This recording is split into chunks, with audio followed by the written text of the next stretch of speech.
كده في منتهى الجمال والروعة. الكمية دي بتعمل كتير، يعني ممكن تعمل حوالي 6 كريبات او 8 كمان، حسب حجم الطاسة عندك.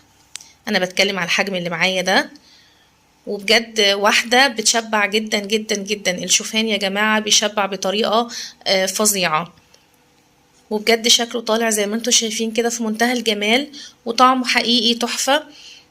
بجد مش هتفرقيه عن الكريب العادي اللي بيتباع في المحلات.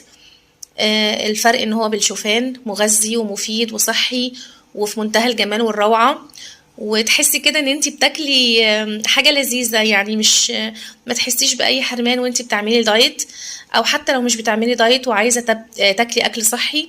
بجد مناسب جدا وحلو جدا جدا. شايفين الجمال؟ بصوا الحشوة وعاملة ازاي.